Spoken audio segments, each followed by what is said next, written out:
Decide whether you want to go PvP or PvE. That's very, very important in terms of gold economy and things like that, and in terms of whether you're going to be ganked by streamers.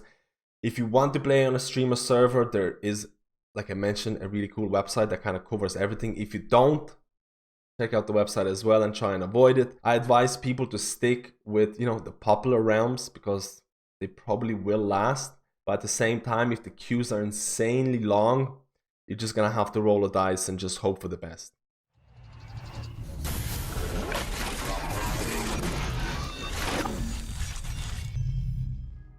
Hello guys, welcome to my new video, and this video is going to be talking about your biggest decision to make before Classic WoW is released, or when Classic WoW is released. It's not your main character, it's not how you're going to optimize it, how you're going to level, whether you're going to go hardcore, whatever.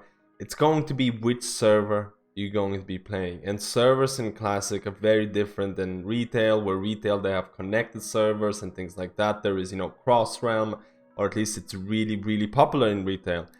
Classic has a different mentality where a server really feels like a home to some extent, because it's all kind of closed off. Servers are going to have their own economies. Servers are going to be populated by multiple different, or at least they're going to be driven by multiple different aspects at this given time. Because streamers are going to be a thing, there's going to be ways to abuse certain farming methods. Layering is going to be introduced. Layering is going to be very interesting in terms of how many people are going to be kind of separated from each other in that server. It's also interesting to note that servers or layering is going to be removed later down the line, because layering is kind of introduced because Blizzard was really scared about queues. They were really scared about how to accommodate as many people as possible, give the best experience, and keep them within the same server. So server size or server population is actually really, really big because of layering. But at the same time, you will notice that a ton of servers, whether in US or Europe, a ton of servers are becoming full.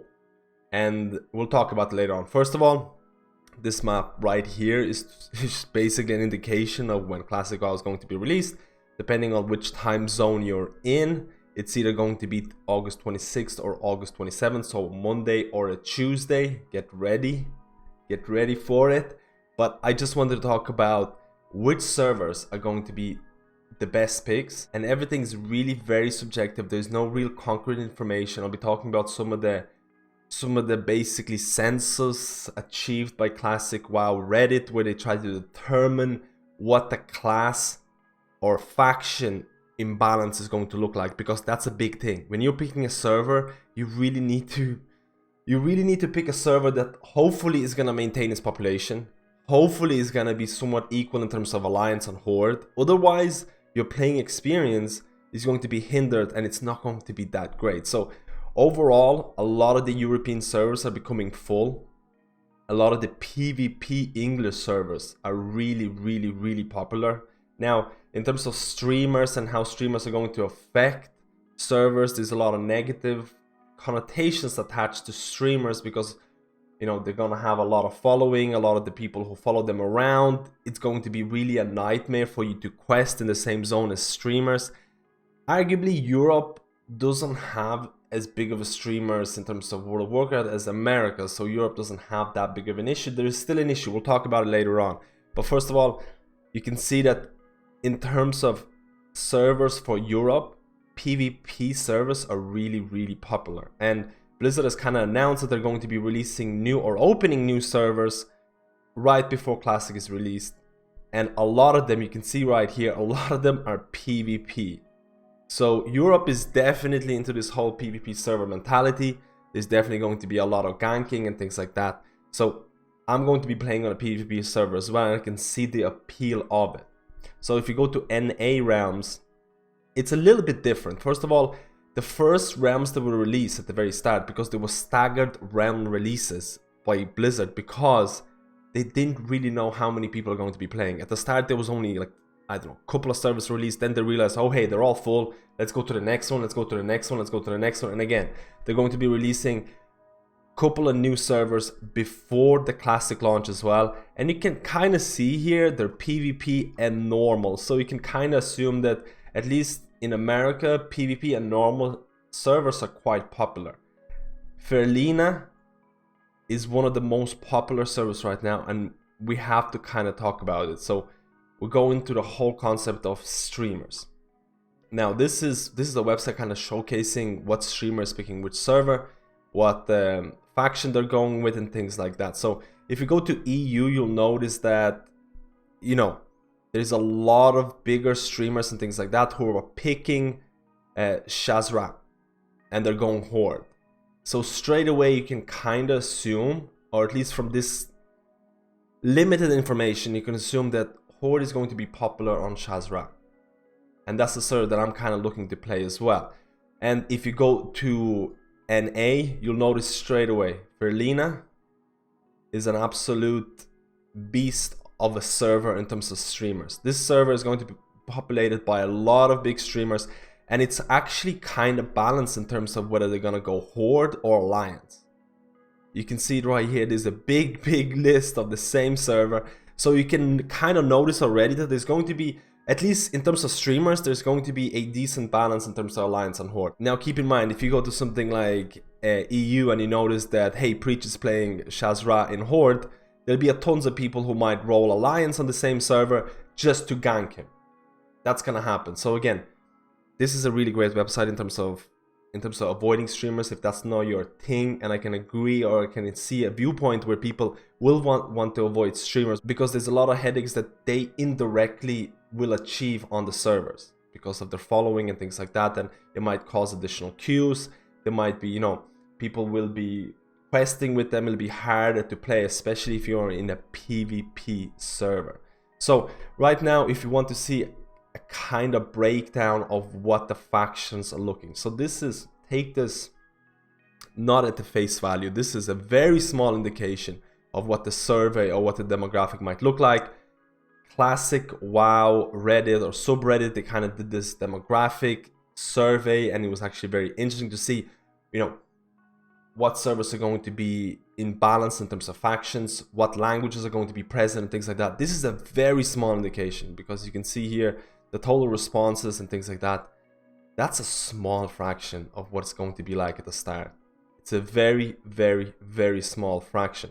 So if you go to US, you'll notice straight away Herod is also one of the first few servers that was opened. They're quite popular. There's a lot of Horde. Ferlina is kind of balanced if you really look at it in terms of Alliance and Horde. So it's kind of correlated to the streamer, server, and faction choices. Again, don't take this too seriously because it's a bit of a meme. Binglesworth is going to be the most popular server ever just purely because of its name. I believe it. I believe that. And that's going to be released in US right before Classic is released. If you go to Europe, you'll notice that Sharaz, and this is one of the most popular ones that I talked about, the imbalance is quite big in terms of Alliance and Horde. And if you compare it, or at least if we look at, you know, avoid streamers kind of thing, a lot of people go in Shazra in terms of Horde. So this demographic is kind of showcasing that there is a lot of imbalance in terms of way more Horde players rolling on this. Again, small numbers. This is not a real indication of anything. But another interesting concept is the breakdown of languages. You can see Scandinavian, Russian, Dutch, Italian, Portuguese, Spanish, French, German, English. And you can then see the breakdown in terms of Shazra. You can see 32% English speakers and things like that. There's quite a few Scandinavians on that server as well. So Europe has to deal with different languages, and US have to do that as well, but I mean, it's not to the same extent. But I feel I wanted to show this demographic because it's the only indication of what's going on. Because Blizzard hasn't released anything in terms of numbers, in terms of faction imbalance, and I feel faction imbalance is a big factor, whether you want to play on that server or not. And I feel Blizzard is also, you know, has to compensate for the players who might not play later down the line, the tourists and things like that, because Blizzard does expect a lot of the population to drop off because layering is going to be removed later down the line to kind of, you know, create the classic feel once again. Layering was basically introduced to help with the launch. So if we look at another reasons whether to play PvP or PvE servers or normal servers, there are certain factors that might influence your decision. For example, if you're playing on a PvP server, you might have to deal with Devil's Sword, mafia type of deal where there might be a monopoly created on certain items that are going to be pre-biz for a lot of the classes. So if you don't know Devil's Swords and Ungora Crater and things like that, you can farm these mobs really efficiently to get leather, and this specific leather will be able, you'll be able to craft things like Devil's Sword leggings, you'll be able to craft things like Devil's Sword gauntlets. These are pre-biz or pre-raid biz for classes like rogues and even fury warriors. And believe me, there is going to be a heck of a lot of rogues and fury warriors at the start. So the way that this works, this is against TOS and things like that, is that a couple of people will be farming these routes where they spawn and where they roam.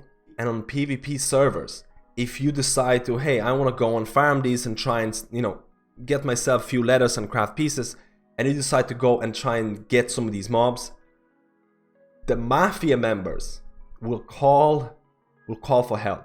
They'll ask people who are on the standby, they'll say like, hey, there's some person who's trying to steal our leather, let's go and gank him, or get the 5 other people on the opposing faction to go and gank him. So that actually happens. So you can't farm the leather yourself because you're going to be constantly ganked, and this only works on PvP servers mainly. So there is a lot of discussion on whether, you know, the drawbacks of PvP and PvE. There is a lot of indication that Blizzard is not going to allow this. This is against TOS and things like that, and layering might change this a lot depending on how well they can farm the different layers. We'll have to see, but there are limitations and considerations when you're thinking about PvP and PvE or normal realms. Nobody wants to feel like they decided to create a character, put all their time and effort in a realm that's going to become dead. And I feel because of that, a lot of people are going with Shazra. A lot of people are going with Golmag, or a lot of people in US are going to go with realms like Ferlina and maybe Herod and things like that, because they were the first servers that were released at the start. And I feel a lot of the players are like, hey, it's good that it's full. It has to have queues, because if it has queues, it means it's not going to die down the line. So I'm going to stay on this server. I don't care that Blizzard is making more of these servers. I want to stay with the most popular ones, because if it has queues, it means it's going to live for longer. That's what I feel a lot of players are approaching this. But I feel once Classic is released, if you see server login queues of like, I don't know, 20 minutes, 30 minutes, 1 hour, 2 hours, 3 hours or whatever, I feel a lot of people will make the decision to swap to the new realms and see how it goes. And then you kind of have to roll a dice in terms of, hey, I'm in Europe and I'm an English speaker. I decided to go with this round, but it's populated by all of these other languages and things like that. So that can happen. Hopefully this was somewhat helpful, guys. Let me know how you feel about this video. I hope you enjoyed the Classic launch, and I'll see you in my next guide.